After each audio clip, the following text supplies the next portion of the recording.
Salam Daya, Namo Buddhaya. Berjumpa dengan saya Suryanto. Kita sama-sama di Komplek Wihara Sakewanaram Pacet ini. Pada kesempatan yang berbahagia ini, kami akan sharing tentang bagaimana kita sibuk dengan diri sendiri. Dalam Dhammapada 50 Pupawaga bait ke-7, janganlah memperhatikan kesalahan orang lain atau hal yang sudah atau belum dikerjakan oleh orang lain. Sebaiknya seseorang memperhatikan hal-hal yang sudah dikerjakan atau belum dikerjakan oleh dirinya sendiri. Nah, dalam kehidupan sehari-hari kita seringkali sibuk dengan mengurusi kesalahan-kesalahan orang lain. Kita terlalu sibuk untuk mengurusi apa kekurangan-kekurangan orang lain. Kita tiap hari sibuk untuk ngomongin si A punya mobil baru, si B punya motor baru, si C punya rumah baru, si A itu mah orangnya nggak bener, si B itu mah tukangnya kerja males, si C waduh orangnya nggak bisa dipercaya. Kita terlalu sibuk setiap hari untuk mengurusi kesalahan-kesalahan orang lain. Padahal dalam Dhammapada dijelaskan bahwa seharusnya kita lebih memperhatikan kesalahan-kesalahan, atau kita harus lebih introspeksi diri terhadap diri kita sendiri. Artinya apa? Kita harus juga sibuk untuk memperhatikan, untuk meningkatkan kualitas batin kita untuk diri kita sendiri. Dalam hal ini jangan terlalu sibuk untuk ngurusi kesalahan-kesalahan orang lain yang kita umbar kemana-mana, yang kita omongin kepada siapapun. Hal itu adalah hal yang kurang baik. Maka dari itu, marilah kita mulai saat ini bagaimana waktu kita ini untuk meningkatkan kualitas batin kita sendiri terlebih dahulu. Ya. Kemudian kita kurangi bagaimana kita untuk mencari kesalahan-kesalahan atau kita terus mengumbar kesalahan-kesalahan orang lain.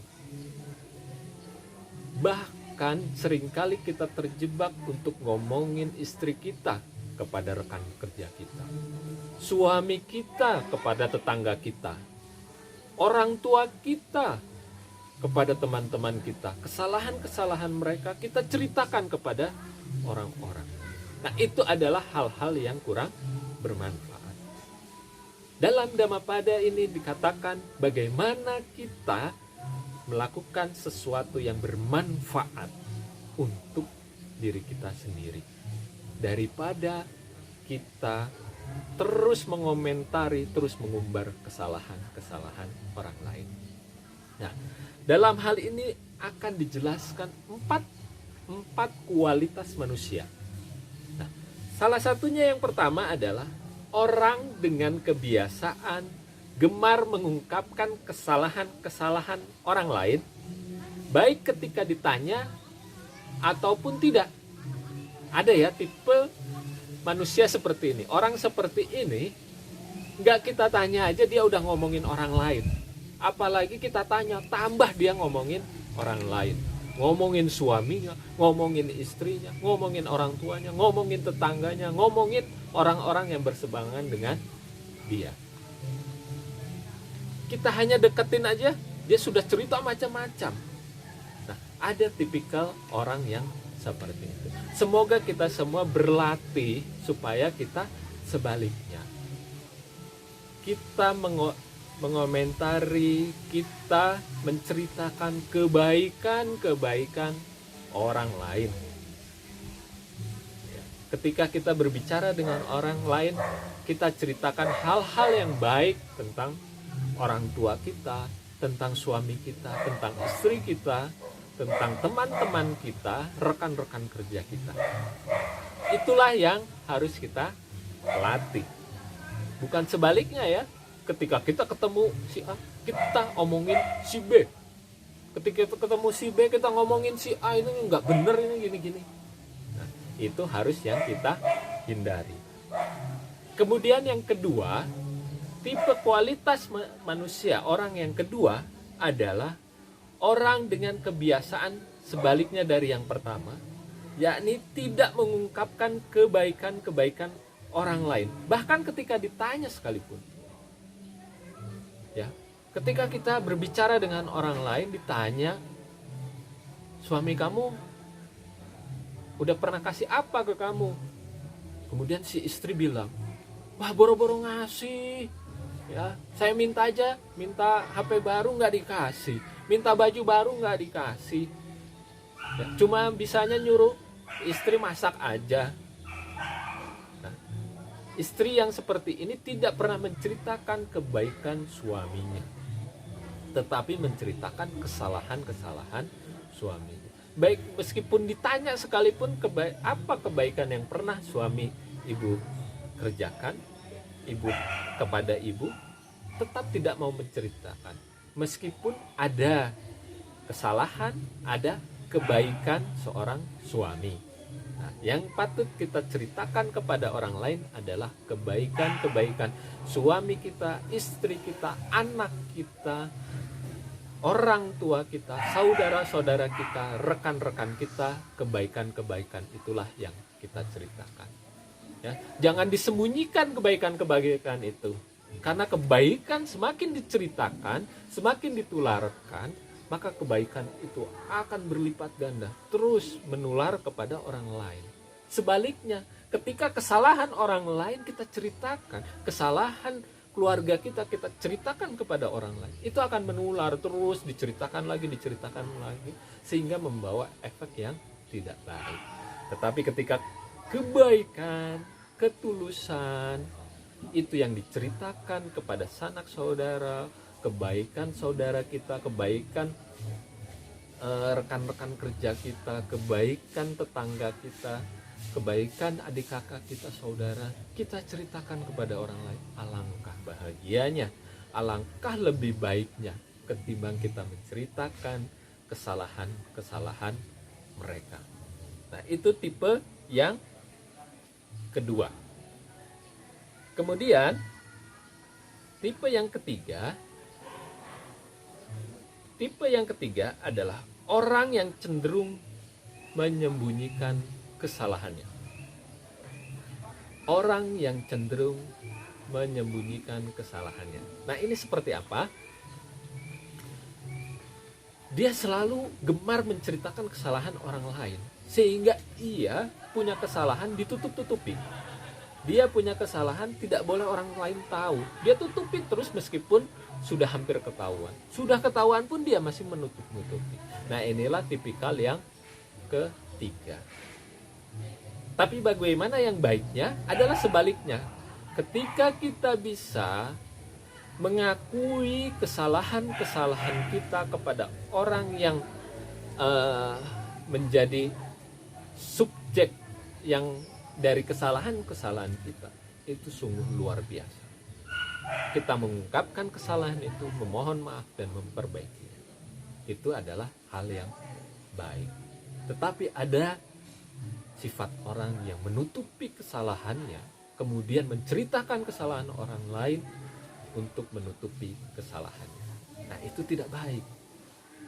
Buddha mengajarkan bagaimana kita bisa mengungkapkan juga kesalahan-kesalahan dalam diri kita untuk diperbaiki dan untuk minta maaf kepada orang-orang yang telah kita buat salah tersebut. Kemudian yang keempat adalah orang yang suka menceritakan kebaikannya sendiri, baik ditanya maupun tidak ditanya. Nah, kok bisa tadi disebutkan untuk menceritakan kebaikan? Yang diceritakan adalah, yang di-sharingkan adalah kebaikan-kebaikan saudara kita, orang lain yang perlu kita sharingkan. Kebaikan-kebaikan kita yang sudah kita lakukan, seminim mungkin untuk kita ceritakan kepada orang lain, karena akan menimbulkan keakuan yang ada di dalam diri kita. Oh, saya sudah membantu panti asuhan itu sampai berjuta-juta, diceritakan kepada orang lain. Tidak perlu. Kebaikan yang kita lakukan dari diri kita sendiri cukup kita yang tahu. Kalaupun mau diceritakan, hanya kebaikannya saja.